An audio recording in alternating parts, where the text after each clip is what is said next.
تفسیر کی طرف چلے جاتے ہیں۔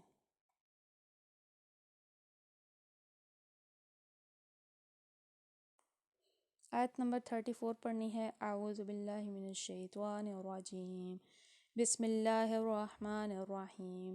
الرجال قوامون علی النساء بما فضل اللہ بعضهم على بعض وبما أنفقوا من أموالهم، فالصالحات قانتات حافظات للغيب بما حفظ الله، واللاتي تخافون نشوزهن فعظوهن واهجروهن في المضاجع واضربوهن، فإن أطعناكم فلا تبغوا عليهن سبيلا، إن الله كان عليا كبيرا۔ الرجال قوامون علی النساء، مرد حاکم یا نگران ہیں عورتوں پر۔ فضل اللہ بعضهم علی بعض، فضیلت دی ہے اللہ نے ان میں سے بعض کو بعض پر۔ وبما انفقوا من اموالہم، اور اس لیے کہ انہوں نے خرچ کیے اپنے مال۔ فالصالحات قانتات حافظات، پس نیکوکار عورتیں تابع فرما بردار نگہبانی کرنے والی ہوتی ہیں۔ للغائبی، پیٹھ پیچھے، بما، اس سے جو حفظ اللہ، حفاظت کی اللہ نے۔ واللاتی تخافون نشوزہن، اور جو تم ڈرتے ہو ان کی بدخوئی سے۔ فعظوہن، پس امن کو سمجھاؤ۔ واہجروہن، اور ان کو تنہا چھوڑ دو۔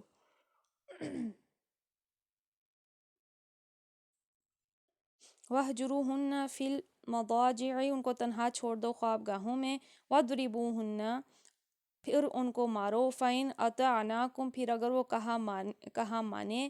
فَلَا تَبْغُوا، تو نہ تلاش کرو۔ عَلَيْهِنَّ سَبِيلًا، ان پر کوئی راہ۔ إِنَّ اللَّهَ، بے شک اللہ، كَانَ عَلِيًّا كَبِيرًا، سب سے اعلیٰ، سب سے بڑا ہے۔ مرد عورتوں پر قوام ہیں اس بنا پر کہ اللہ نے ان میں سے ایک کو دوسرے پر فضیلت دی ہے، اور اس بنا پر کہ مرد اپنے مال خرچ کرتے ہیں۔ پس جو صالح عورتیں ہیں وہ اطاعت شعار ہوتی ہیں، اور مردوں کے پیچھے اللہ کی حفاظت و نگرانی میں ان کے حقوق کی حفاظت کرتی ہیں۔ اور جن عورتوں سے تمہیں سرکشی کا اندیشہ ہو انہیں سمجھاؤ، خواب گاہوں میں ان سے علیحدہ رہو اور مارو۔ پھر اگر وہ تمہاری مطیع ہو جائیں تو خواہ مخواہ ان پر دست درازی کے لیے بہانے تلاش نہ کرو۔ یقین رکھو کہ اللہ موجود ہے، اوپر اللہ موجود ہے جو بڑا اور بالا تر ہے۔ تو کل ہم نے جو ہے کچھ پڑھی تھی آیتیں، اسی سے ہی ان کا لنکڈ ہے۔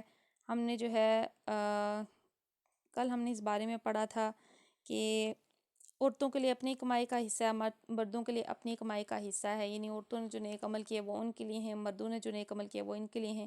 کچھ اس آیت کا بھی ذکر ہوا تھا، تو انشاءاللہ عز و جل آج ہم اس کی تفسیر سمجھ لیں گے اچھے طریقے سے۔ سب سے پہلے سنتے ہیں کہ الرجال قوامون علی النساء، مرد عورتوں پر قوام ہیں۔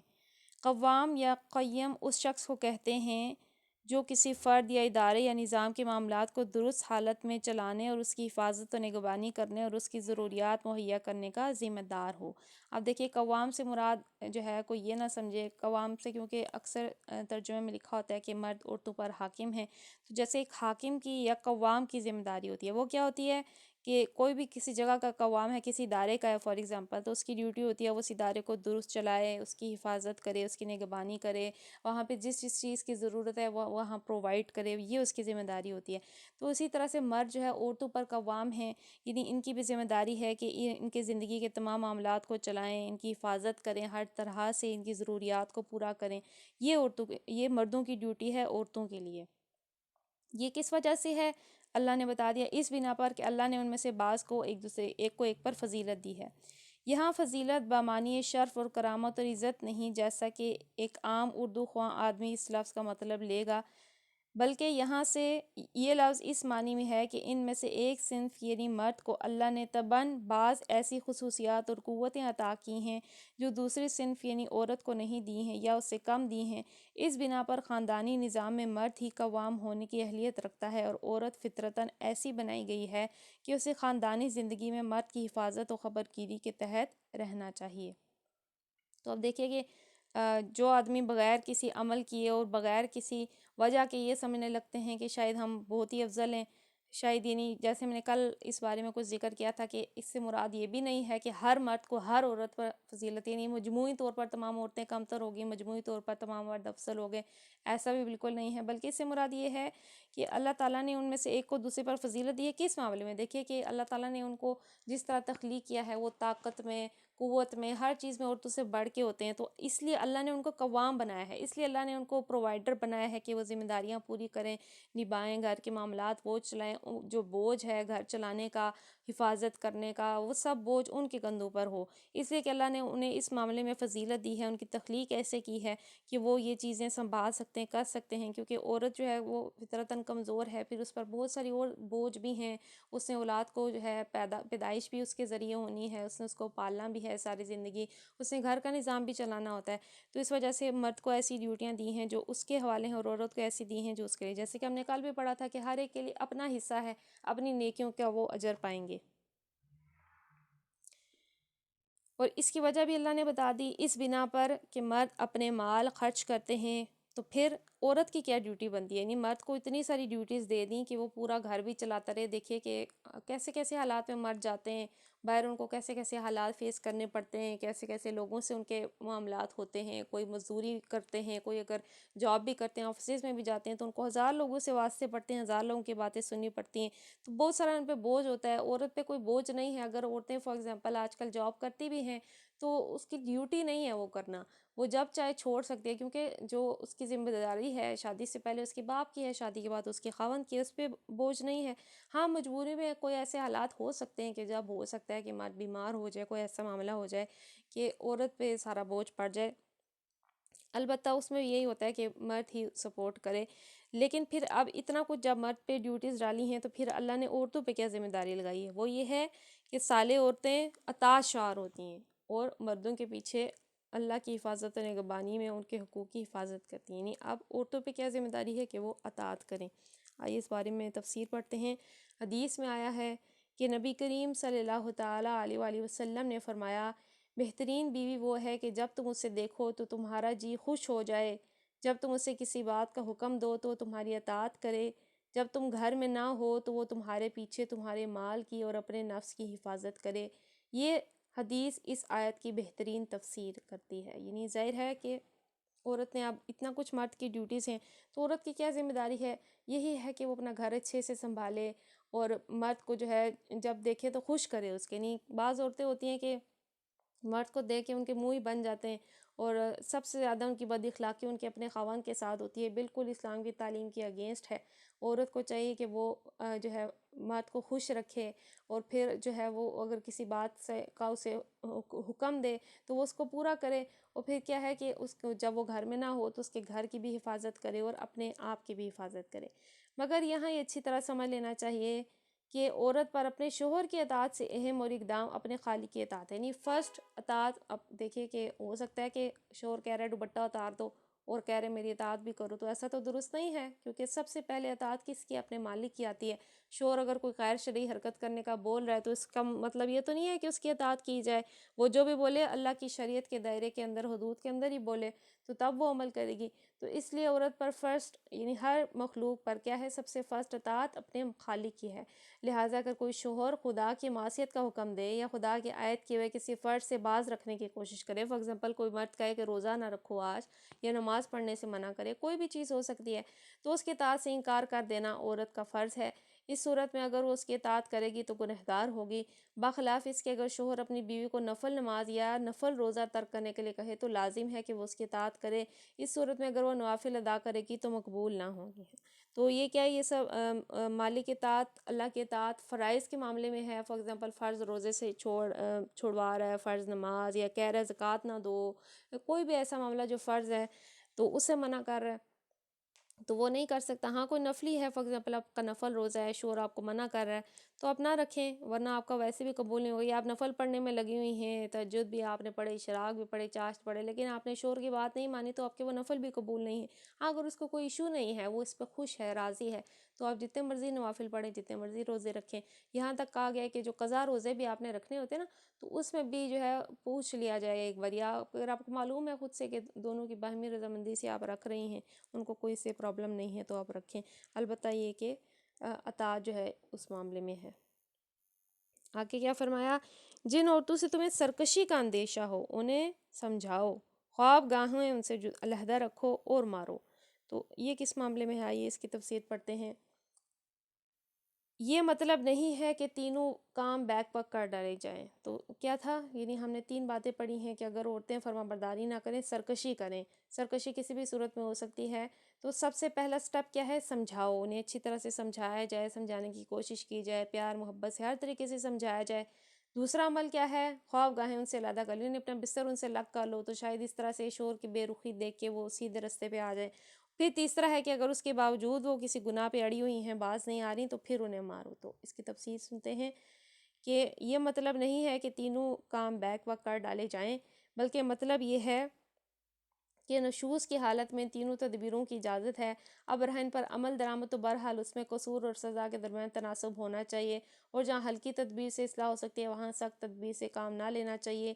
نبی کریم صلی اللہ تعالیٰ علیہ وآلہ وسلم نے بیویوں کو مارنے کی جب کبھی اجازت دی، بادل ناخواستہ دی، اور پھر بھی اسے ناپسند ہی فرمایا ہے. تاہم بعض عورتیں ایسی ہوتی ہیں جو پیٹے بغیر درست نہیں ہوتی. ایسی حالت میں نبی کریم صلی اللہ تعالیٰ علیہ وآلہ وسلم نے ہدایت فرمائی کہ منہ پر نہ مارا جائے، بے رحمی سے نہ مارا جائے، ایسی چیز سے نہ مارا جائے جو جسم پر نشان چھوڑ جائے. تو ایسی عورتیں بھی ہو سکتی ہیں جو کہ بالکل ہی اطاعت سے نکل گئی ہیں، یا یہ کہ وہ کسی ایسے گناہ کبیرہ میں پڑ گئی ہیں، کسی ایسے عمل میں کہ جب تک ان کو مارا نہیں جائے گا، یعنی ہر چیز کا لی، سمجھا بھی لیا، بستر بھی اللہ کیا، لیکن وہ باز نہیں آئیں، تو ہو سکتا ہے کہ اب ان کی واحد رستہ یہی ہے کہ ان کو مارا جائے. لیکن مار میں بھی اس چیز کو سخت ناپسند اور اوائڈیبل ایک چیز بنایا گیا ہے، اور پھر اس میں بھی بتایا گیا ہے کہ نہ منہ پہ مارا جائے، نہ بے رحمی سے مارا جائے، نہ ایسی چیز سے مارا جائے کہ جسم پہ نشان ہے. نہیں جیسے تھا نا کہ جیسے ہم نے پڑھا تھا کہ حضرت ابراہیم نے بیوی کو کہا تھا تجھے ماروں گا، تو پھر یہ تھا کہ انہوں نے ہلکا سا جھاڑو لے کے جو ہے، انہوں نے کیونکہ قسم کھا لی تھی کسی معاملے پر، تو انہوں نے ہلکا سا جھاڑو لے کے، نہیں بالکل ایک جسے کہتے ہیں کہ ایک قسم پوری کرنے کے لیے انہوں نے کیا تھا. تو ایسے ہی ہے، اور یہ بالکل لاسٹ سٹیپ ہوتا ہے جب بالکل لگتا ہے کہ کچھ بھی درست نہیں ہو رہا، اس صورت میں ہوتا ہے. ہر ایک کی ڈیفرنٹ نیچر ہوتی ہے. بعض ایسی عورتیں ہوں گی کہ اگر آپ اس طرح سے کریں گے تو بات اور بگڑ جائے گی. جب اللہ نے ایک بتا دیا ہے کہ سمجھایا جائے، آرام سے بات کی جائے، تھوڑی سی بے رخی دکھا دی جائے، بیڈ الگ کر لیا جائے، کوئی ایسا معاملہ جس سے جو ہے اس کا دل پسیج جائے، تو جو سمجھدار عورتیں ہوتی ہیں وہ اسی میں ہی باز آ جاتی ہیں، اتنے سے معاملے سے ہی سمجھ جاتی ہیں.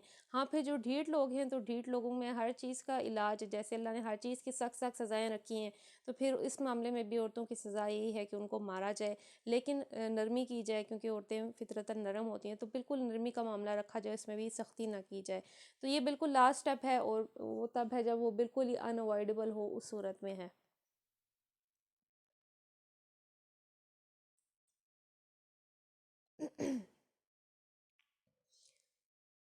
اگلی آیت کی تفسیر کافی جامع ہے. اس کو آج پڑھ لیں یا کل پڑھ لیں؟ پڑھ لیتے ہیں آج ہی.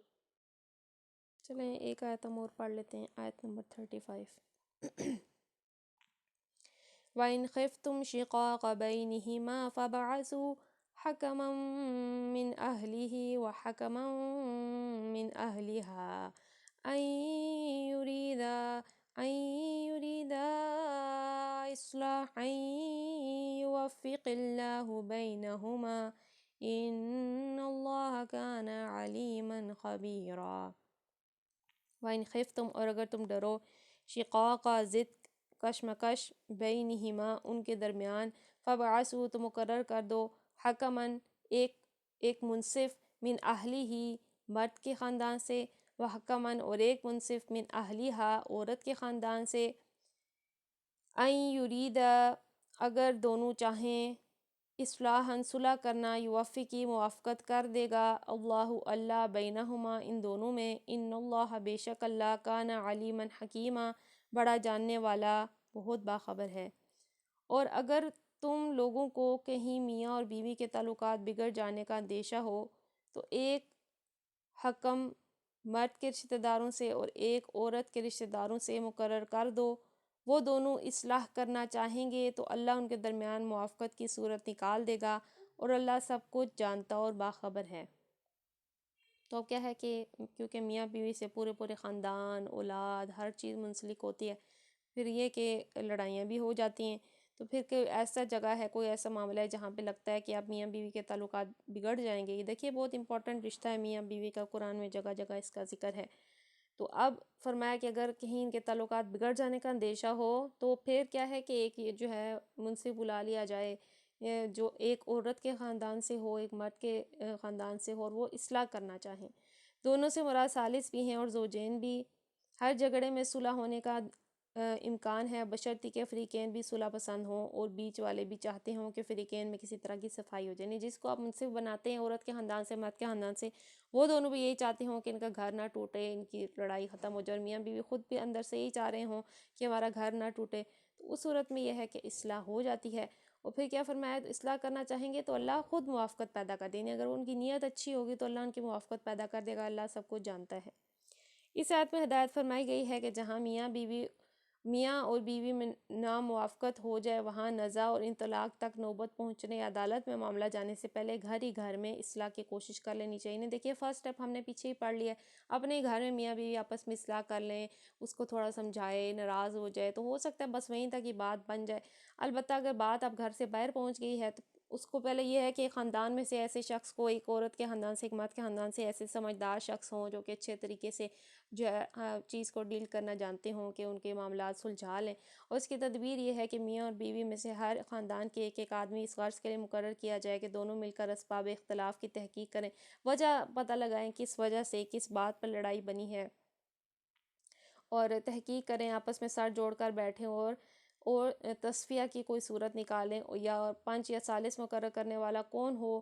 اس سوال کو اللہ تعالیٰ نے مبہم رکھا ہے تاکہ اگر زوجین خود چاہیں تو اپنے اپنے رشتہ داروں میں سے خود ہی ایک شخص کو اپنے اختلاف کا فیصلہ کرنے کے لیے منتخب کر لیں۔ نہیں خود بھی پتہ ہوتا ہے، لڑکی کو بھی پتہ ہوگا میرے خاندان میں سے کون شخص فلانا جو ہے میرے ساتھ سنسیئر ہے، اس کو میں کہوں گی کہ وہ جو ہے اس طرح سے سمجھائے، بات کرے۔ مرد کو بھی پتہ ہوگا کہ بھائی کون ہے جو میرا گھر توڑنا نہیں چاہتا، کون ہے جو، اس لیے اللہ نے یہ نہیں کہا کہ ان کے والدین کریں یا وہ کریں، اللہ نے جسٹ ایک فریق کہا ہے، مے بی وہ کوئی فرینڈ ہو، کوئی دوست ہو، کوئی خالہ ہو، کوئی ایسا رشتہ دار ہو، کوئی ایسا رشتہ ہو جو ہے صلح چاہتا ہو، ورنہ دونوں خاندانوں کے بڑے بوڑھے مداخلت کر کے پنچ مقرر کر دیں، اور اگر مقدمہ عدالت میں پہنچ ہی جائے تو عدالت خود کوئی کارروائی کرنے سے پہلے خاندانی پنچ مقرر کر کے اصلاح کی کوشش کرے۔ عدالتوں کی بھی یہی ذمہ داری ہے کہ فرسٹلی وہ ان کو سمجھائیں کہ وہ آپس میں اپنے معاملات درست کریں۔ اس عمل میں اختلاف ہے کہ ثالثوں کے اختیارات کیا ہیں۔ فقہاء میں ایک گروہ کہتا ہے کہ یہ ثالث فیصلہ کرنے کا اختیار نہیں رکھتے، البتہ تصفیہ کی جو صورت ہے اس کے نزدیک مناسب ہو اس کے لیے سفارش بنا سکتے ہیں۔ ماننا یا نہ ماننا زوجین کے اختیار میں ہے۔ ہاں اگر زوجین نے ان کو طلاق یا خلا یا کسی اور امر کا فیصلہ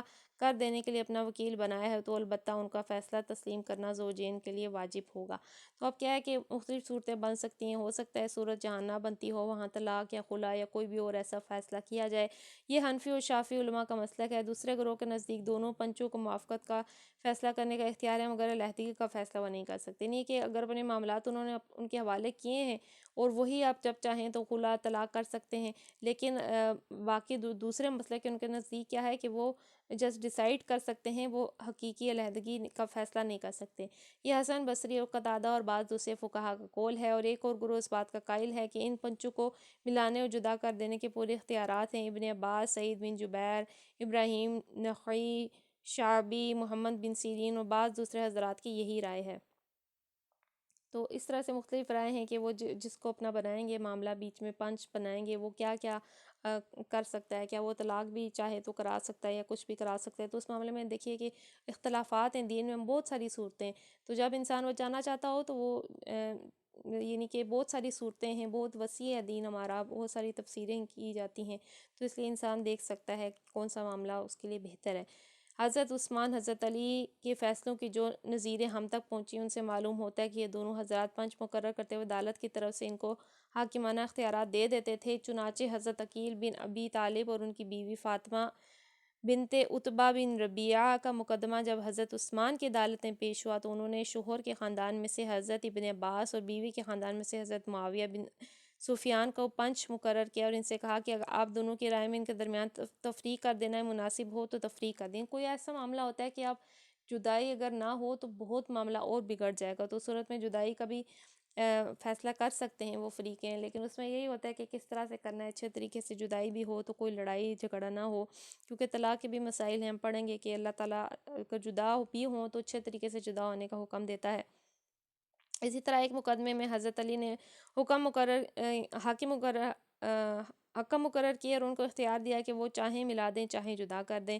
اس سے معلوم ہوا کہ پنچ بطور خود تو عدالتی اختیارات نہیں رکھتے، البتہ اگر عدالت ان کو مقرر کر دے وقت انہیں اختیارات دے دے تو پھر ان کا فیصلہ ایک عدالتی فیصلے کی طرح نافذ ہوگا۔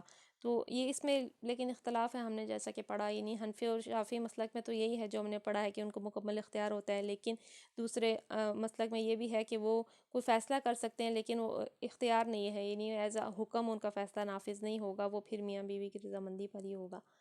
تو یہ ہے معاملہ اس کا، جدائی یعنی کس طرح سے ہونی ہے، یا اگر جو ہے ایک ایک فریق ہو جائے جو ان کے جو بھی جھگڑے ہیں ان کو سلجھا دے، کوئی معاملہ ہے اس کو صحیح کر دے۔ تو یہ اس بارے میں ہے، اللہ سے دعا کرتے ہیں اس میں ہم نے جو کچھ بھی سنا سمجھا، اللہ تبارک و تعالیٰ اس پر ہمیں عمل کرنے کی توفیق عطا فرمائے اور ہمارے علم میں عمل میں اضافہ فرمائے، ہمیں اس قرآن کو اچھی طرح سے سمجھنے کی توفیق عطا فرمائے، اس سے میں جو چھپی ہوئی حکمتیں ہیں وہ ہمیں سمجھنے کی توفیق عطا فرمائے۔ آمین بجاہ النبی الامین صلی اللہ تعالیٰ علیہ وآلہ وسلم۔ سبحانک اللہم و بحمدک لا الہ الا انت استغفرک و اتوب الیک، استغفرک و اتوب الیک، استغفرک و اتوب الیک۔ بسم اللہ الرحمن الرحیم وصلی اللہ علی محمد صلی اللہ تعالیٰ علیہ وآلہ وسلم۔ السلام علیکم ورحمۃ اللہ وبرکاتہ۔